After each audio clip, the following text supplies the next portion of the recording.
My name is Fabio Ricò, and I'm going to be the facilitator for this session.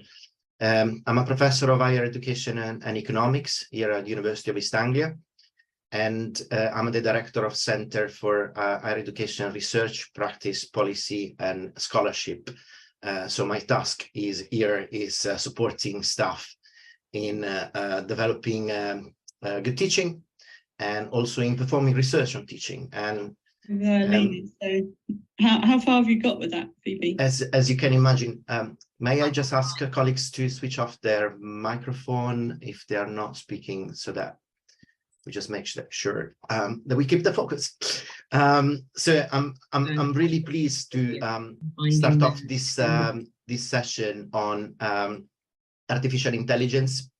As you can imagine, a person in my role has been a little concerned about this.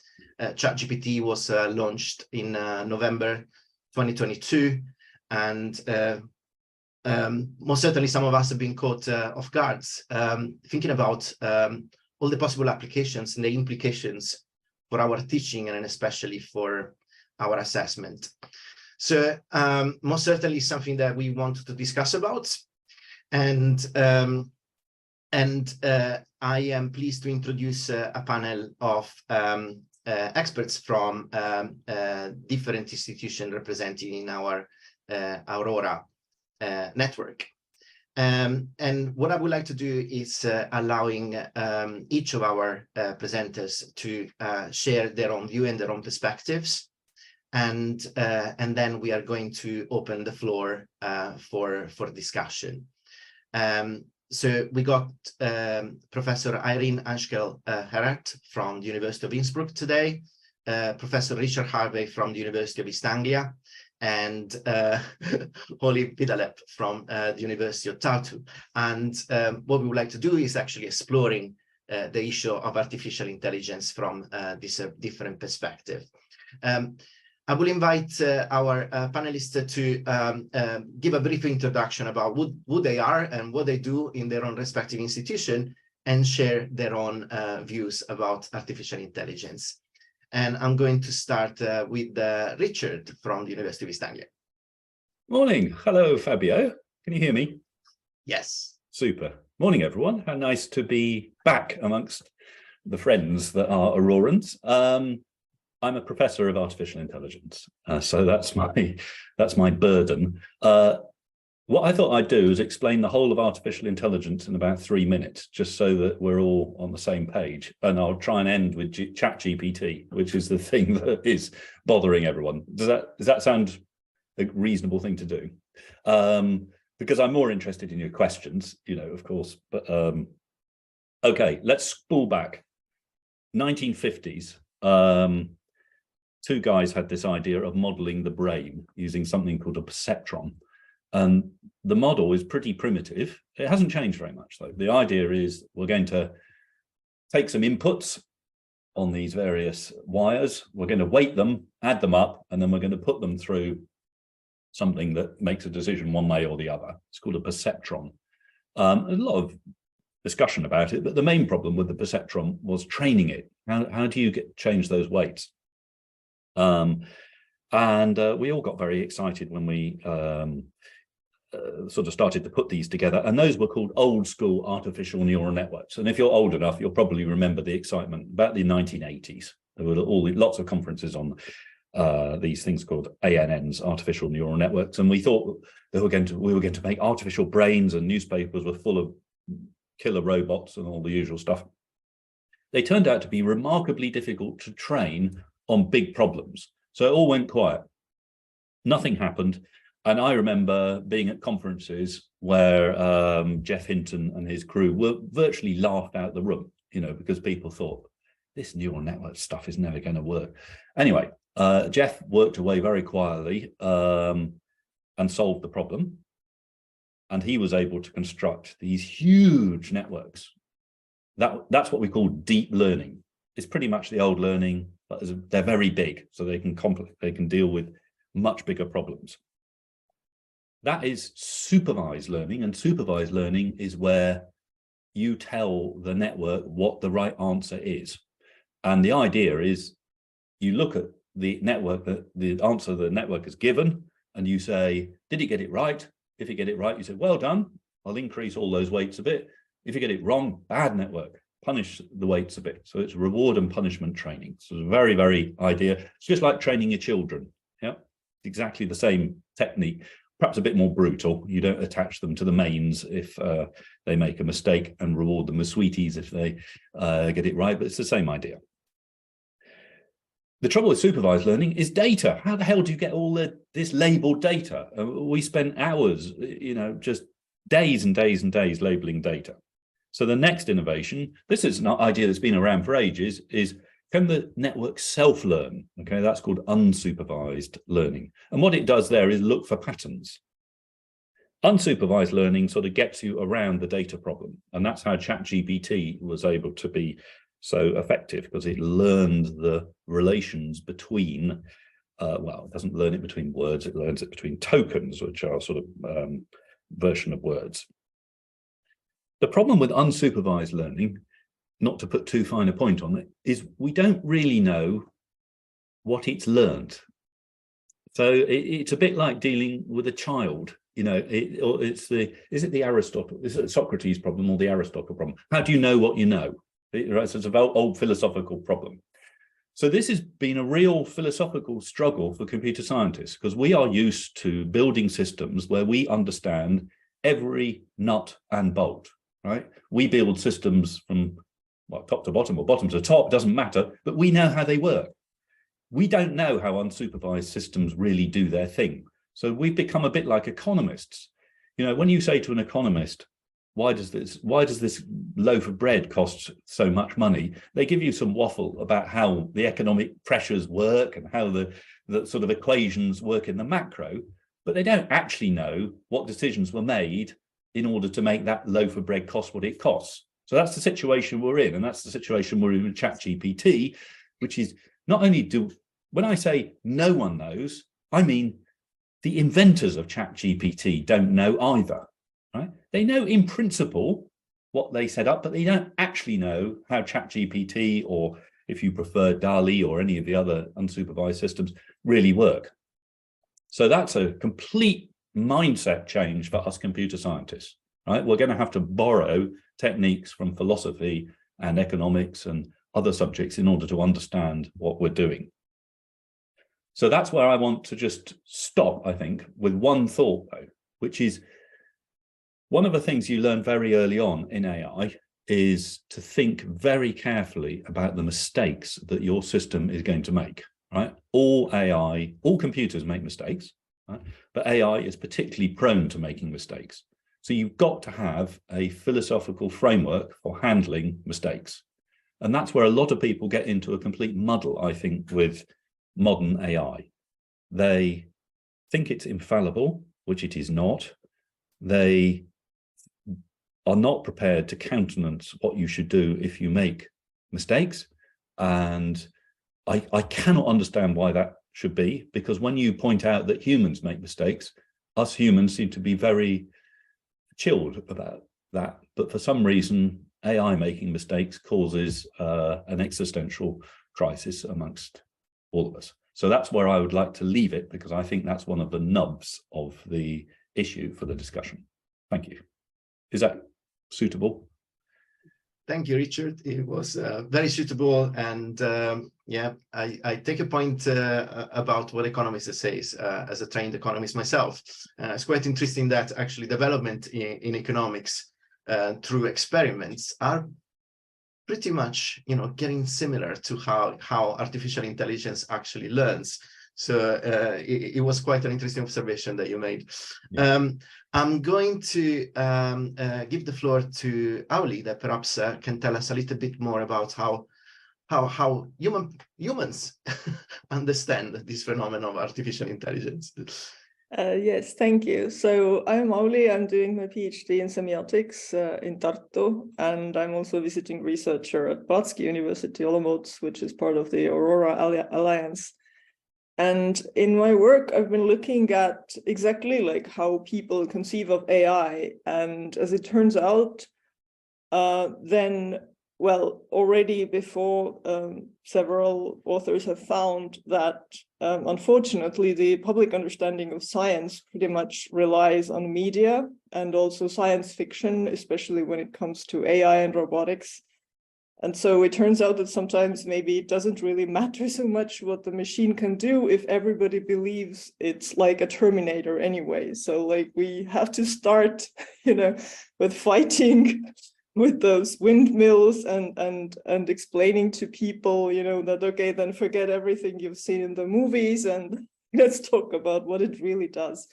And it's been an ongoing struggle, actually, since the 50s, I would say.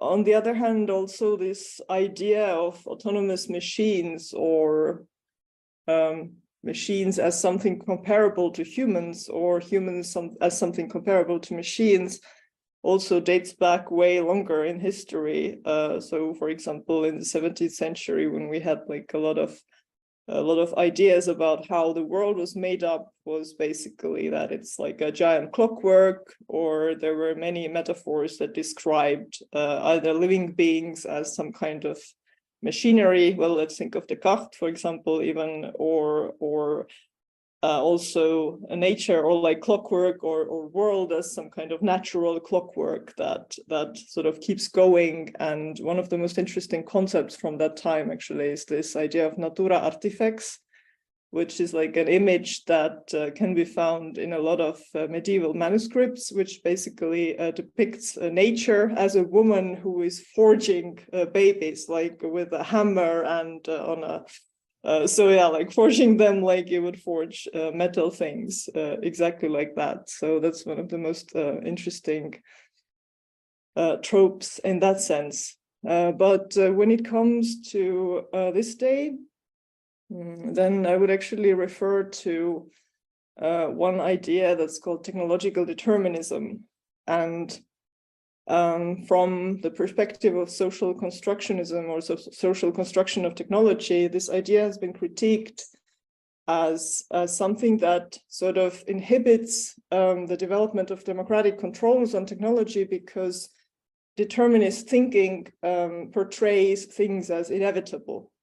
And it portrays the ongoing developments as something that, we can't help anyway. And so we shouldn't even attempt to interfere or have any kind of discussions of like how we actually want to use these technologies or what kind of regulations we should impose. And in this sense, I would say that most of AI industry, unfortunately, is probably very motivated to follow the deterministic thought, because it supports the way they do things. It supports free, launching of products without much concern of their consequences in society. And another keyword that I want to bring up is that of automation bias. Which is already, it seems that we humans, we already have this sort of half innate or maybe culturally constructed, culturally imposed, this excessive trust in machines. This also has to do with like these ideas of rationality or rational thinking, or it also dates to or links to the rational economics models, like a rational choice model and so on, that we somehow believe that rational decision making is like the best kind of decision making, and then we attribute this rationality to machines rather than ourselves, because humans are emotional, fallible, and so on. So like we tend to believe a lot that machines make better decisions just because they are machines. And this sort of drives this excessive trust into machines and increases automation bias, which is basically that people trust when AI makes a decision, they just trust it over their own decision, even when they might know that their own decision is right and the AI decision may be wrong. So this has been studied in the context of medicine. For example, doctors have decision support systems where like 6% of doctors were willing to change their opinion because of the machine opinion, which was different.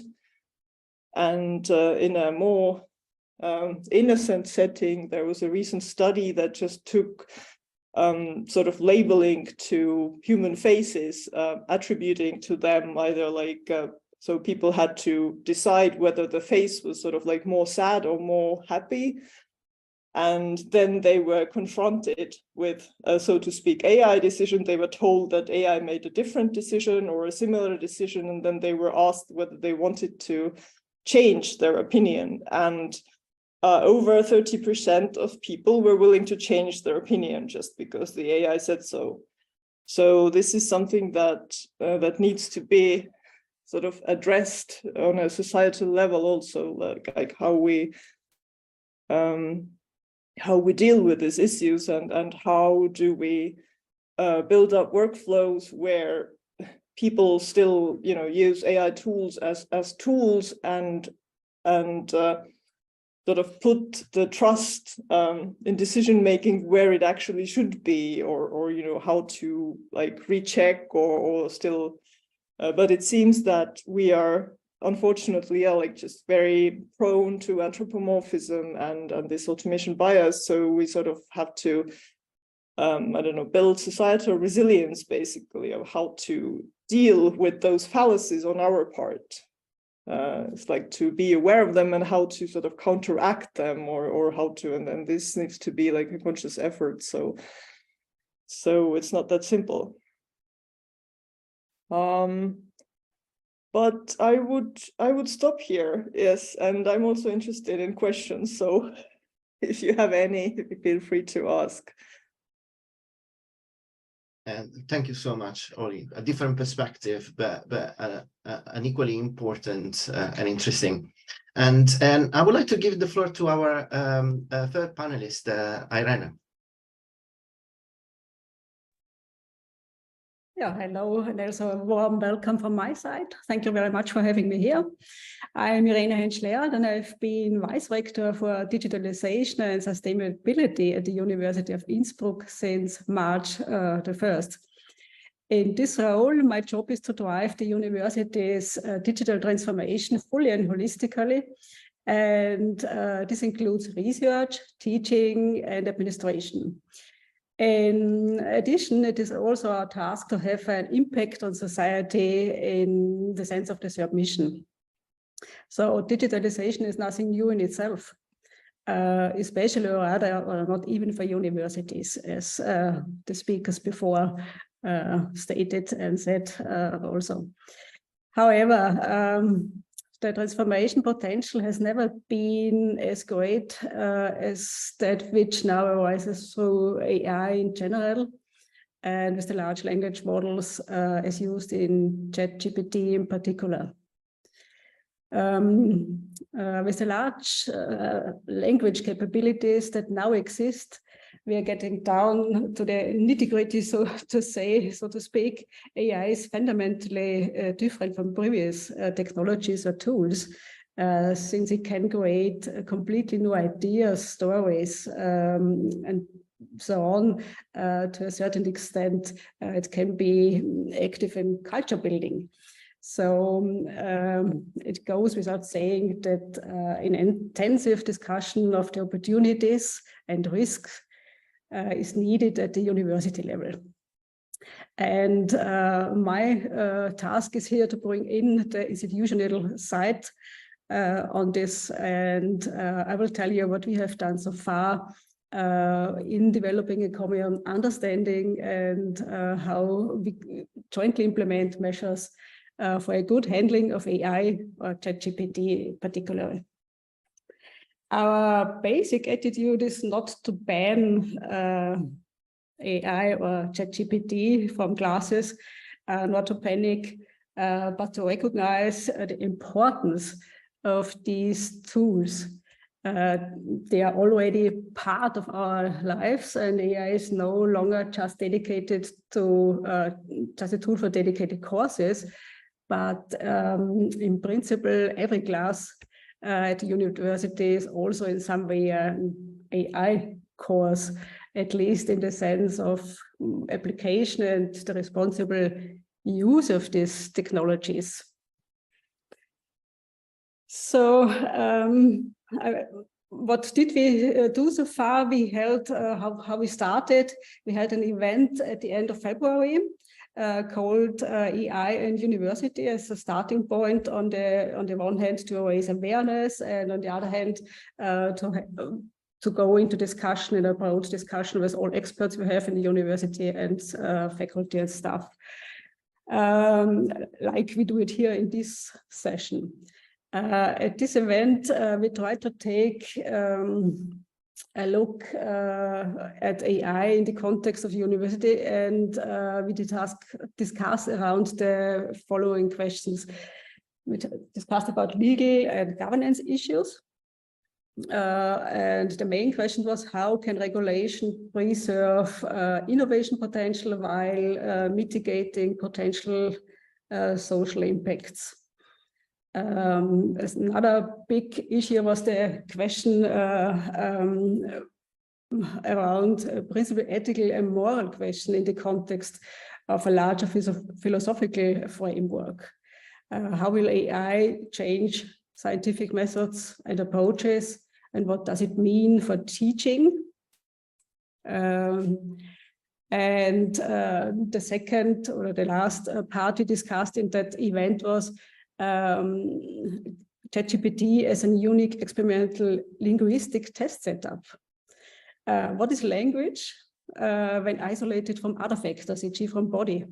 And how can ChatGPT used productively in teaching concerning these aspects? So as a result of this starting event, we built a working group.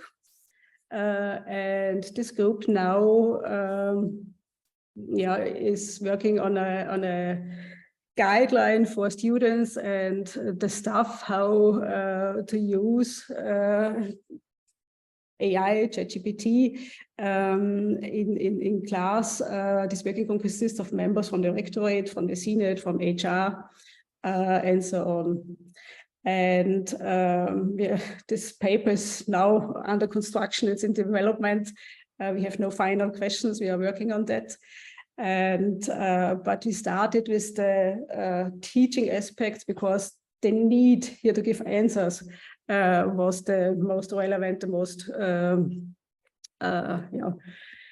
important for us. And a second group will start and discuss and work on in the topic AI in research, and especially on this question, how to deal with publications if AI, ChatGPT or whatever is a co-author.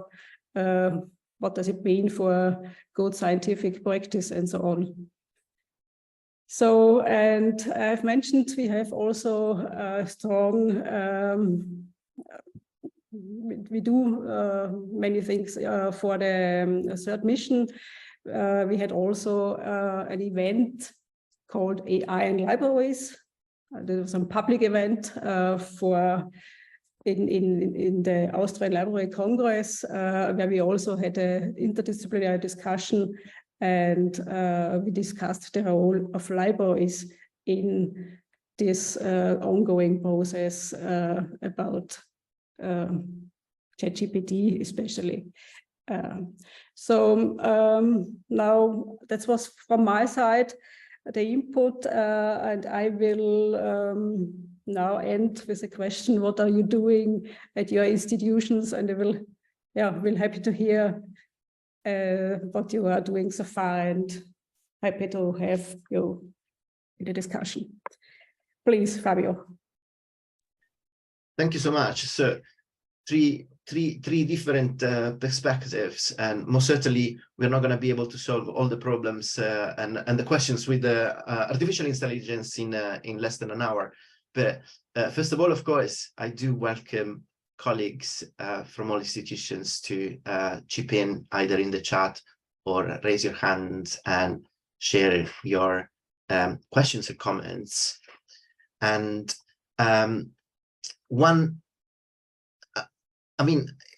having interacted with colleagues from different disciplines, my own experience in discussing, I don't want to even say training, because who actually have all the training to deliver to others in this context.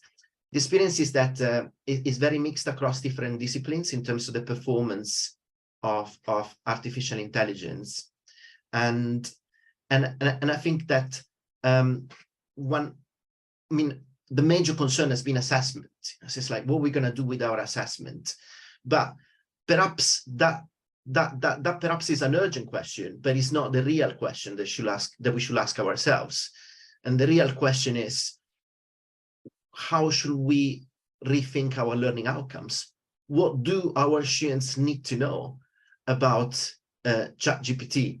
So Richard, what computer science students need to know about Chat GPT? They will need to know how to code now that Chat GPT does that for them. And for all the other panelists, what is our understanding of how students see Chat GPT? Because obviously they belong to a different generation, and they perceive and interact with technology in a very different way than many of us. Yeah. Could I mean, Helen Cullen in the chat said something I thought was quite interesting, which I don't agree with. But I thought I might just pick it up. I can see lots of questions, and I'll try and be brief. Okay, so I expect a lot of people in this audience know about Kaplan's doodles, right? Kaplan's doodles are probably a bit out of date now, but they're a way of analyzing argumentation, principally made by people from different cultures, because people from different cultures argue in different ways. What I like about them, notwithstanding their, stereotypical nature, is they separate in your mind the argumentation from the literary presentation. I think it's very important that we start to do that. We've always done that in computer science, right? That's why we don't set essays. Essays don't tell you anything about people very much. They don't tell you about the quality of their thinking. They just tell you about the quality of they are able to wield a quill pen to write things down. So I think there's a problem in humanities, which is there's too much intimate connection between the way the argument is presented, the literary way it's presented, and the argument itself. So there you go, small intervention, which is, I think academia would be improved if we could separate out those two ideas more clearly. And I think Chat GPT is very good at literary presentation, but the argumentation is more of a challenge for AI. And you see that in the way it presents its arguments. It's often wrong. And I think it will remain wrong for quite a few years. Okay, that's my intervention on that topic. Auli, would you like to share your take on what has been discussed? On how to use ChatGPT, you mean? Or I think what should we tell our students about ChatGPT, and would you perceive that our students conceive the universe of artificial intelligence in a different way from our own experience as lecturers and researchers? I think it may be quite different for people whose native language is something that the ChatGPT does very well, and then others, because just very recently we had a World Cafe kind of discussion in our institute in Tartu, and which is the Institute of Semiotics and Philosophy, and many students said that they like to use ChatGPT to sort of like hone their arguments and also to develop their English skills.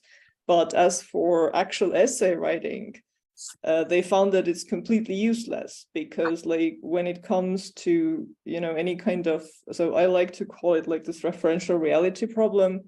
Basically, I also write a brief article about it, but it has no connection with the outward reality. So it's very confident in grammar, and so when you ask something, then it just makes up if it doesn't have any references, or sometimes it makes up even if it would have references. So it's really only good for grammar, basically, not for actually getting arguments on topics that or in fields that are not maybe very well represented in terms of the training data possibilities. I mean, it's very good at writing marketing texts, for example, but for, semiotics is it's just no, it just doesn't have any sufficient ideas in there. So that's like for one thing.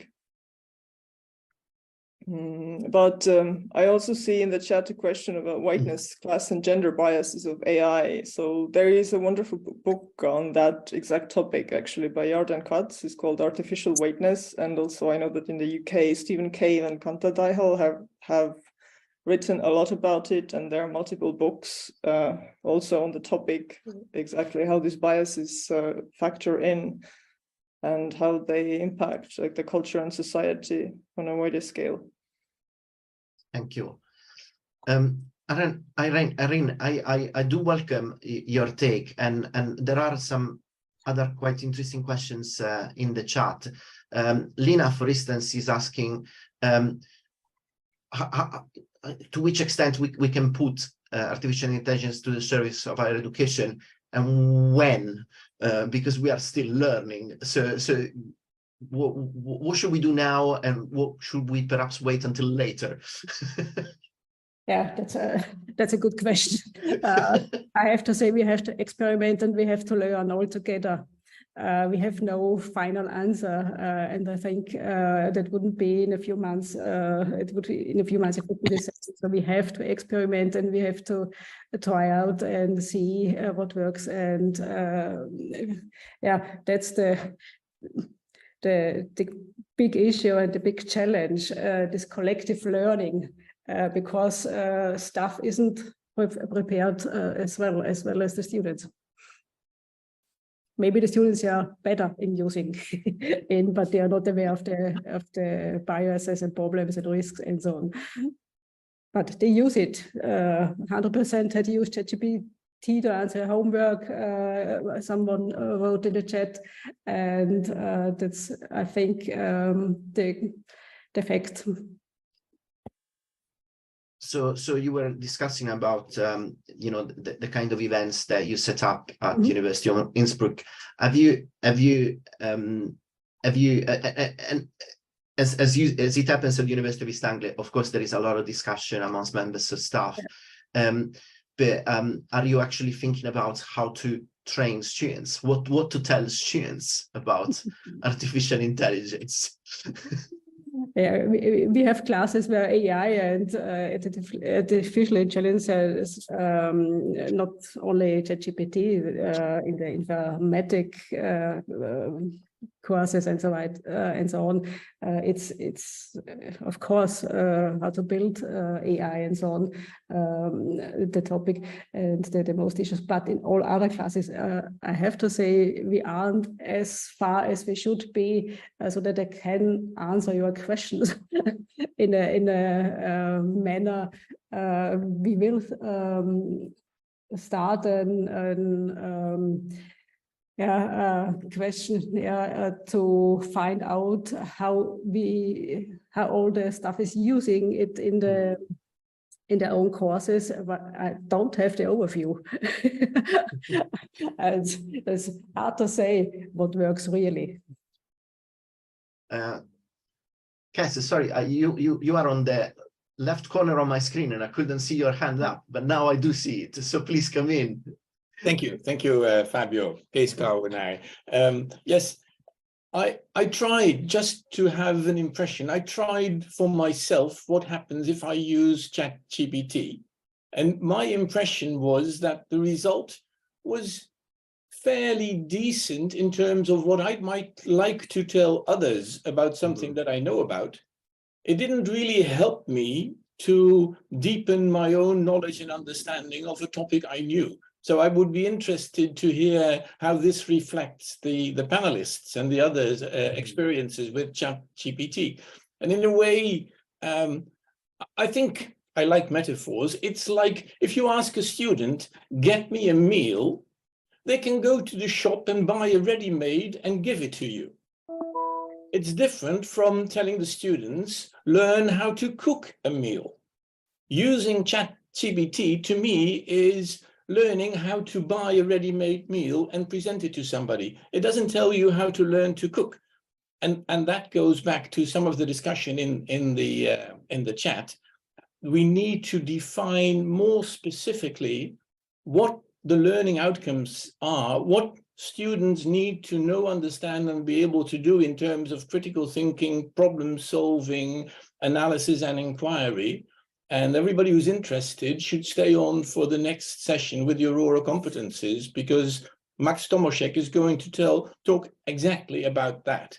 But I think the difference between getting me a meal using Chat GPT and learning to cook is, for me, essential in this discussion. And I'd love to hear the view of the panelists on that. Yeah, sorry, it's Richard here, Case. I completely agree. I mean, the mental model I had in my mind was, let's imagine I had to write a paper in Dutch. Now, I should be able to write a paper in Dutch, right? It's not that different from English, but how would I do it efficiently?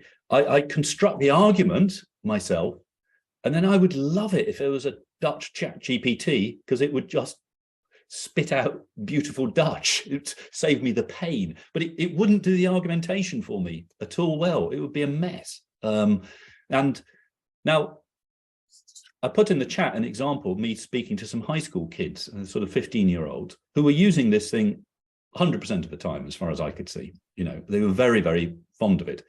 And that's because the argumentation level was about right for a 15-year-old. So, you know, it's very, very challenging for us to use it constructively in higher education, because the arguments it makes are naive, uninteresting, flawed, you know, all the usual stuff that you're used to seeing in articulate but basically bullshitty 15-year-olds. Auli and Irene, have you got any addition to what Richard was saying? Yeah, I fully agree so far. What I want to stress and underline at this point of the discussion is, I think we really have to think in learning outcomes, and we have to teach competences and not just give them students recipes how to do something.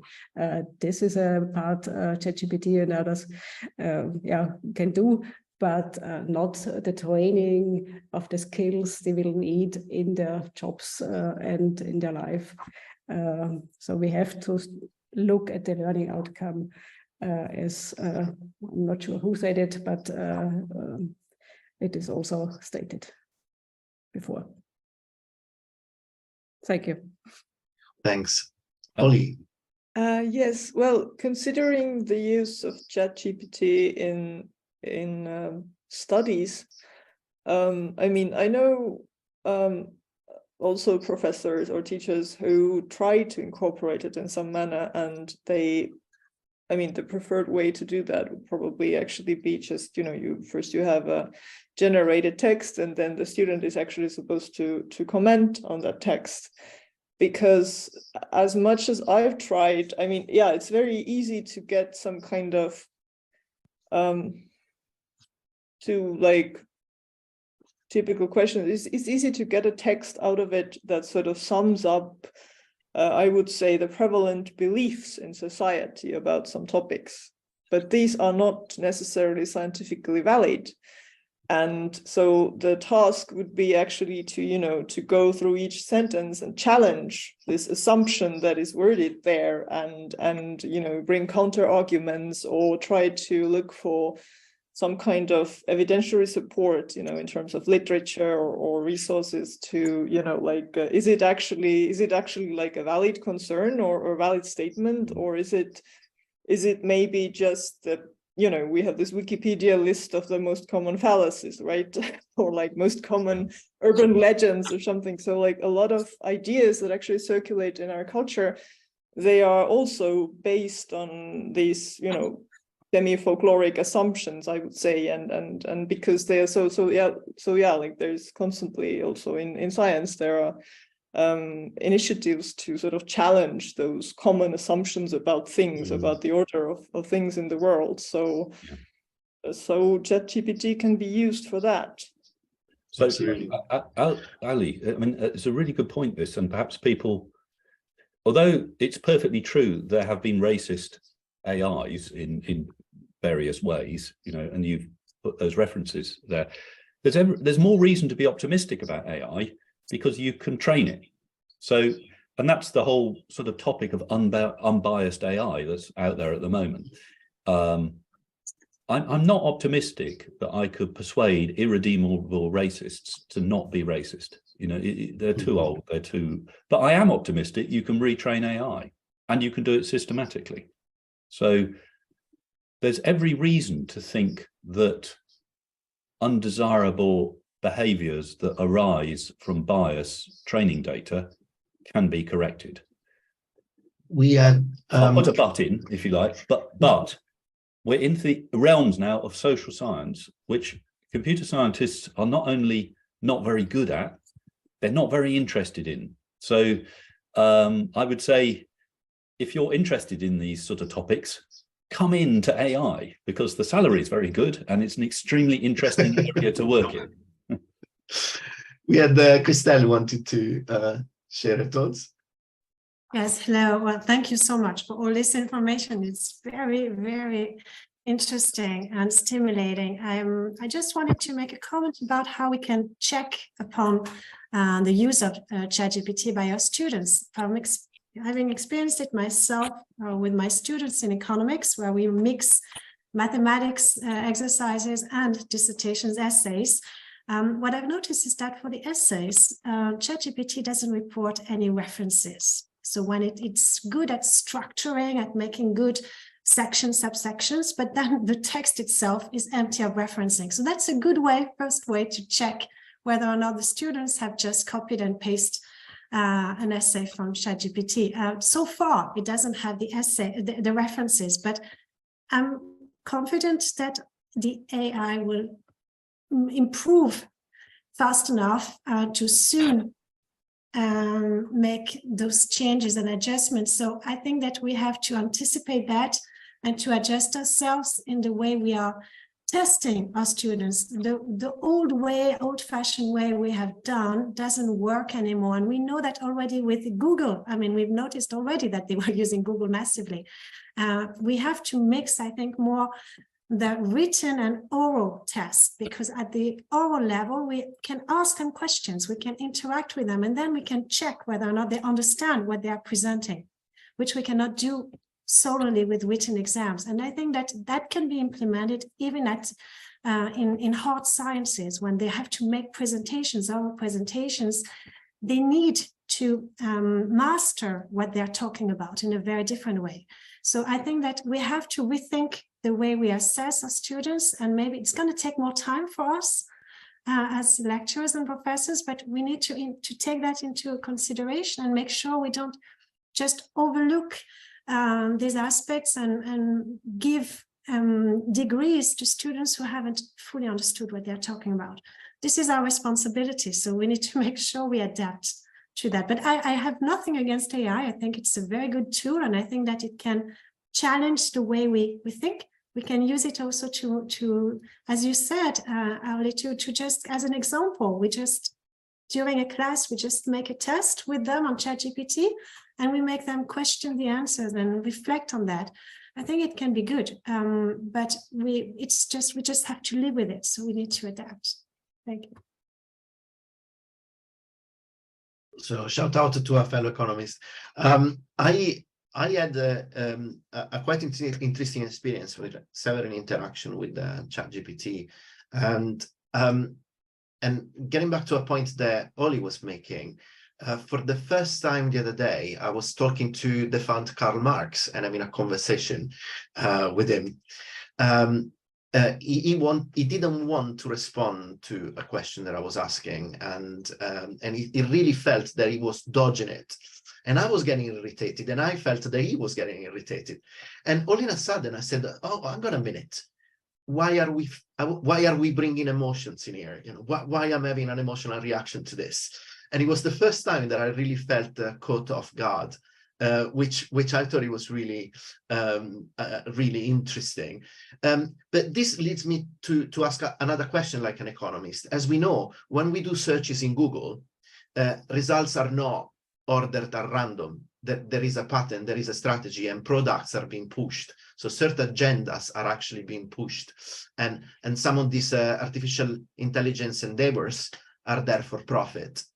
So how not only we are dealing with something that, as Richard was saying, is a bit of a black box, but how do we negotiate with the fact that there are perhaps political agenda or profit-driven patterns, and what's allegedly free AI is in the internet? Yeah, that's, sorry to jump in, but this is my world, Fabio. Welcome to it. You know, so there are 800 computer science professors in the United Kingdom, I think.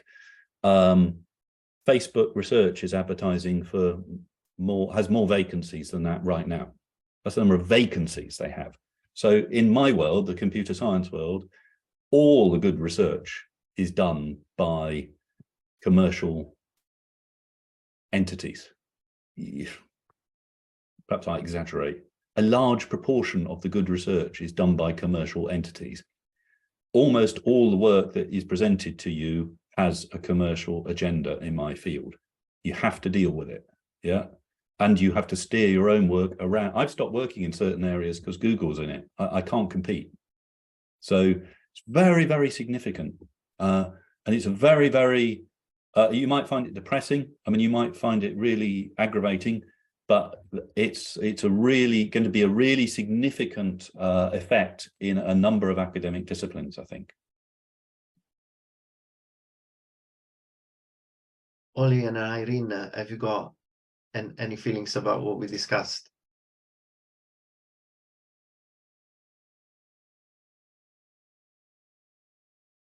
So, colleagues were asking in which way we can detect the use of AI, and most certainly, you know, learning outcomes are concerned, but many colleagues are actually worried about the here and the now, and assessments that are on their way. Do we have any top tips to negotiate this kind of space, at least while we are going across the transition to the new brave world? Yeah, I mean, I think you mentioned one when we were preparing for this, Fabio, and I think I heard it mentioned already, which is the return of the viva. Yeah, so that's the oral exam. I don't know about you, but I'm slightly twitchy about this because for sort of slick people like me, an oral exam is a big, you know, it's lovely. But when we're dealing with students in their second language or people who have anxiety, the oral exam, we want to go back to that, do we? I mean, UEA spent 20 years trying to get rid of the oral exam, hasn't it? So I'm not a specialist in assessment. So what's the alternative to an oral exam? I guess it's a live chat exam, isn't it? But, you know, God knows who you're talking to the other end. Well, the technology does allow you to actually go on a spectrum, because of course you can have a viva face-to-face, which can be quite intimidating. I perform vivas on Zoom, and that already creates a sort of space where I can type in a question if a student doesn't understand because of language barriers. Mm-hmm. But I also experienced quite interesting reactions from students. I had students with learning difficulties coming to me and saying, well, actually, I do struggle writing more than what I struggle talking. So this for me is really good. Yeah. So sometimes it's actually, you know, preconceptions that we have just because we've been doing things in a certain way for a very long time. But I'm wondering whether anybody else in the room is actually, you know, trialing, you know, assessments that are able to design out Chat GPT like Vivas or innovative ideas that sort of allow them to develop critical skills, as Kes was saying, designing out the use of Chat GPT. Maybe rebalancing the effort that teachers put in the three main components, which are instruction, definition of learning outcomes, and assessment. Probably now most of the time goes into instruction. Probably this is where technology can help you most. It might first lower your feeling of self-esteem because you think you're the only one in the whole world who can instruct them. But once you lower the time intensity of instruction, you have more time for both articulation of learning outcomes, explaining students, this is what I want you to do better after than before, and assessment. So rebalancing away from instruction to articulation of learning outcomes and assessment might give you time for either oral or individual forms of assessment because you spend less time on teaching. And case, I mean, you know, these two modes of instruction. One is the sage on the stage, as it is, which we're so used to, which trouble is takes hours to prepare. But the other, which is the guide from the side, doesn't require so much prep time because you're sort of bringing resources to the student and helping them understand it. And that's very much how you would work with Chat GPT, I think, if you were perhaps not encouraging people to use it, but regarding it as sort of fancy spell checker, which is, you can see that's how my model is. It'd be nice if you use Chat GPT by asking them to explain to you their thoughts about the validity and structure of the text generated by Chat GPT. I did that a few months ago. We set an assignment on Chat GPT, and there were two things. One was it was an assignment about Chat GPT, but the other thing was I asked Chat GPT to answer the assignment itself, and then I gave the students the answer with the rather strict observation that anybody who couldn't do better than Chat GPT would clearly fail, you know, because it's a sort of 15-year-old, and that's way below degree level. And it seemed to have quite a good effect. I mean, people produce quite solid thinking, I think. Yes, I think it's a brilliant idea, the one of actually bringing ChatGPT. Well, we have two methods to deal with this. We either design it out, like for instance, through Vivas and alternative assessment methods, or designing it in and developing those critical skills that we are discussing about. I also plan to sort of reverse the process and ask students to review the reference list, finding out whether ChatGPT made up some of those and make it better. And I can't wait to actually try this. It was a bit too late for this year. Unless there are any final remarks that people want to share, we are 4 minutes to the end of the session, and I will be also keen to allow people to get themselves a cup of tea or coffee if they like before they move to the next. But please allow me to thank our panelists. This has been really insightful for me, and I thoroughly enjoyed. I do apologize if I missed some of the comments in the chat, but the chat was heaving, so it was impossible for me to keep track. But there are a lot of resources. I see there are a lot of resources and links that people can download from there and use for their own research. So thank you so much, Irene, Auli, and Richard, and all of you who participated to the session. I think this has been a really nice kickoff, and look forward for the day to come.